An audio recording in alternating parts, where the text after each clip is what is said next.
Hi, I'm Scott. Welcome to Synth Stuff. Today, another tutorial on the Montage/MODX. This time we're talking about scenes and elements and combining different sounds that you can rapidly switch between in a performance. Coming up next.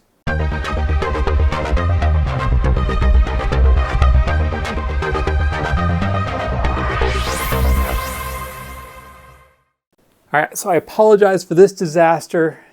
It's January 19 today in Ohio, and it's 56 degrees and sunny with no snow. So my convertible was calling to me and I had to drive with the top down, and this is the result. Now I'm going to talk about the Montage, but everything I say is for the MODX as well. They basically are the same machine for the most part. Now you can have multiple sounds in the synthesizer playing at the same time. You can either layer them or split them or divide them up by velocity. We're going to talk about all those things in just a few minutes.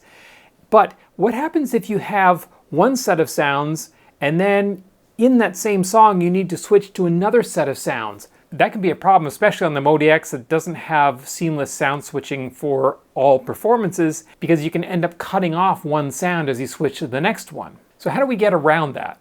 So the MODX and Montage have 8 parts that are accessible from the keyboard. There's actually 16 parts that you can play, but only the first 8 can actually play by the keyboard. Parts 9 through 16 you can only have played via MIDI from another instrument. So if I had my Summit here set up to send MIDI data on MIDI channel 9, whatever I had in part 9 here would sound when I played the keyboard on the Summit. However, so what we're talking about here is playing on the keyboard itself. This is a little performance that I've set up with 2 separate parts. And then normally what you would do is you'd say, okay, well, let's say, in fact, we'll do it right here. So if we do it in init part, I'm looking for init, we're going to do a simple AWM2 init part. So this is going to be our piano right here. And then let's say we want, I don't know, a Wurlitzer sound. So now we have, and because that Wurlitzer sound had 5 different parts in it, we've loaded 5 parts from that plus our piano sound that was in the init here, and it's all going to play at the same time. Now some parts are going to play and some parts aren't, depending on how hard I'm playing or where on the key bed I'm playing. These are set up not even to play, probably because they were part of a different scene. Right now we've layered it, so everything is always playing. If I turn off all the Wurlitzer sounds, all I have left is a piano. If I turn the piano off and just the Wurlitzer's back on, now we have the Wurlitzer sounds. However, we've used up 6 of our precious parts just for Wurlitzer sounds. And what if we have a whole bunch of different parts that we want for a single song? We can't fit them into 8 parts. So there's another way we can go about doing that. So I'm going to research for our demo scene, or what was it called? Demo scenes. There we go. This is one that I set up before.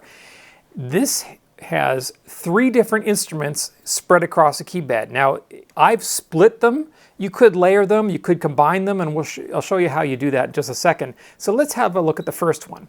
The first one has 3 elements to it, and you can tell that because the first 3 elements are light blue. So if I look at the first one, and it's an acoustic bass, and you can see it's from E0 to B1. Element 2 is a tone wheel organ, and it's from C2 to B4. Element 3 is a choir sound from C5 to G6. So we have 3 different sounds spread across the key bed, but we're doing it with elements, and we have 8 elements to work with in each of the 8 parts. So that's potentially 64 sounds, 64 different sounds that we could have playing at once. And yes, if you wanted to, you could layer 64 different sounds playing when you press one key. Of course, you'd run out of polyphony as soon as you hit a second key, but you could do it if you wanted to. So for this song, we have our bass. And then we have the organ over here and our choir sound up there. Now, if we were using 3 of our scenes here, or our parts here, we could mute those three and then go to a different ones. But say we had split that up into multiple parts, or we had layers of different sounds together, which we definitely could do, we could run out of parts very quickly. So that's why the elements are so good for that, because we've got three sounds in that single part here. Now, if I turn off that part and we go play this part instead, you can see on this one, I've got four elements. The first one is a bass, and it's again from E0 to B1. Element 2 is also a bass from the same part, but you'll notice the velocity limit is different. So the first element, velocity from 1 to 60, so if we play it lightly, it will play. You can see it light up when I play it on the element 1. Element 2 is from 61 to 127, so if I play the keyboard harder, element 2 plays instead. And we get a different sound. So that's a way we can layer different sounds together and have them change depending on how hard you hit the keyboard, or maybe if you change the mod wheel, or whatever you want to do to discern those two different parts. Element 3, we've got a bell sound. And then element 4, I've got some kind of synth vox noise. So if we go back to the main screen here, so if we turn both of them on at the same time, we could technically have both of them playing at the same time. Here we've got two different voice sounds. Here we've got organ and bells. And down here we've got the acoustic bass and synth bass all at the same time. So we could have potentially 8 of these different things, each of them with a different set of sounds. How can I easily switch between them when I'm playing? Because I obviously don't want to be on here clicking the keyboards on and off, which is telling it that it's going to listen to the key bed being played. Well, the way we can do that is with scenes. So all we have to do is say, okay, for our first scene, I want the first sound to play, but not the second. So I'm going to press Shift and press Scene 1, Scene Stored. For the second scene, I want the second one to play only. So Shift 2, Scene Stored. So now if I press Scene 1, the first part will play. If I press Scene 2, the second one will play. However, if I press Scene 1 and hold down my sustain pedal, now I have a sound playing.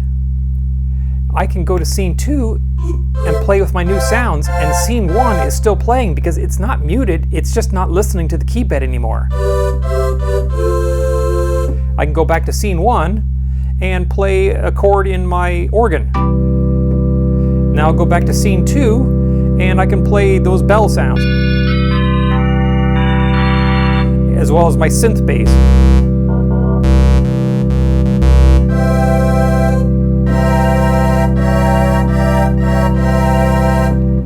So I can technically have all of those sounds available to me at all times, because I don't have to switch away from this performance to another performance. It's all in one performance, and I'm just using my scenes to decide which ones are listening to the key bed and are going to sound when I play them. If you do want it to mute, for instance, let's say we did want the first one to go away when we stop playing it. We'll go to Scene 2, we're going to mute Scene 1, store that in Scene 2. So let's go back to Scene 1, I'm going to press down my sustain pedal and I'll play an organ sound. Now I've got the organ sound. If I go to Scene 2, it mutes the organ, so now it's gone. Now I'm not going to hear it. I play my Scene 2, go back to Scene 1, now I can play the organ again. There is one small problem with this, and this is something that MODX and Montage do that I really wish it wouldn't.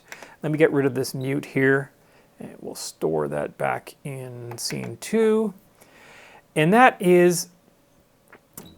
problem is that the sustain pedal is not remembered, the state of it, when you change scenes. So if I go to Scene 1, play an organ chord, press the sustain pedal, let go, now it's sustaining that chord, and I go to 2, it's still going to sustain that chord, and if I let up on the pedal, it will stop. So let's go back and do that again.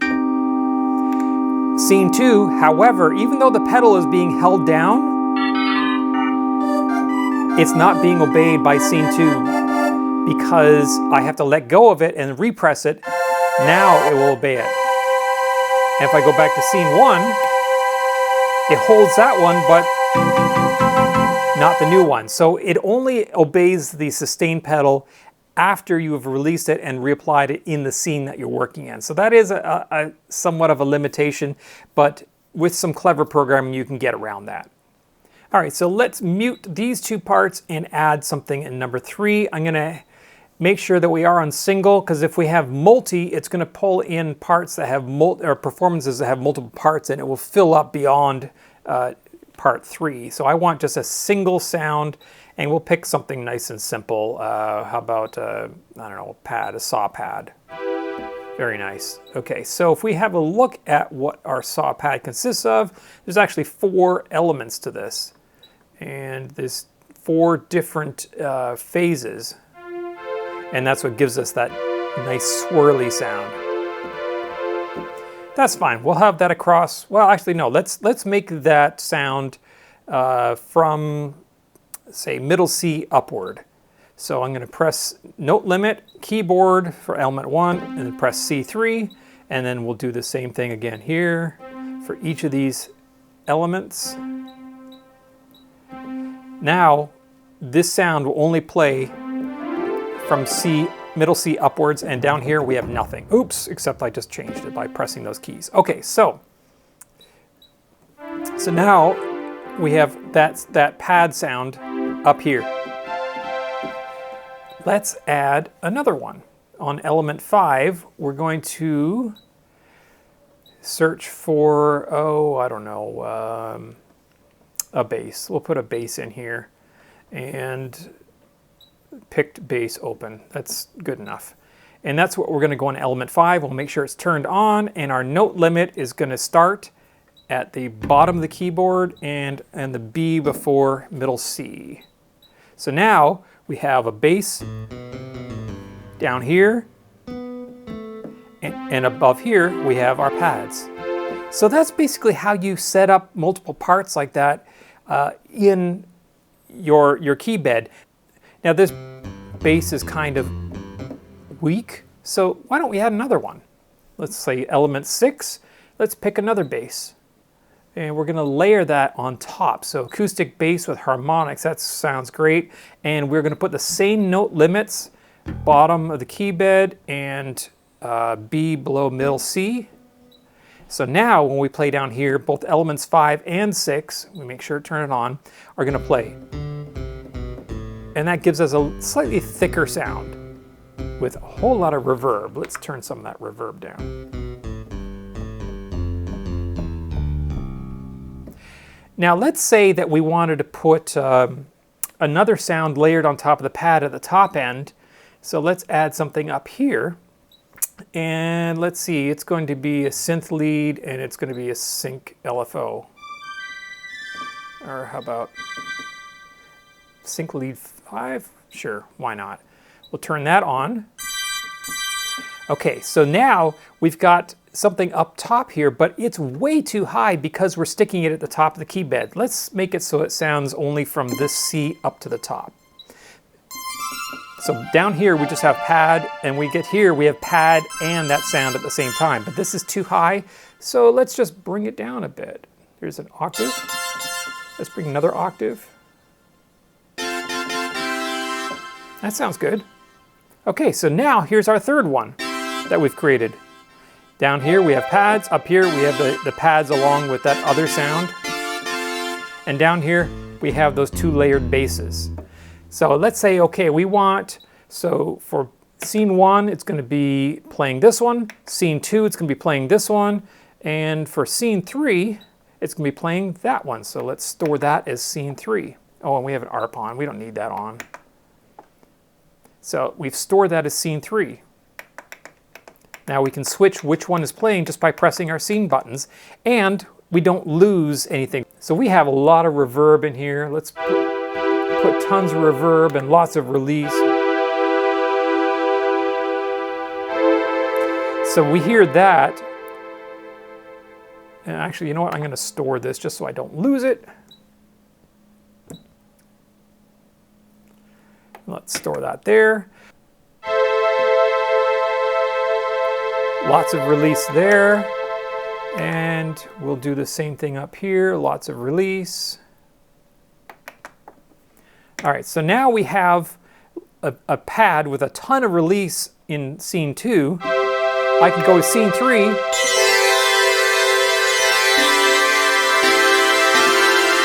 And everything's still playing.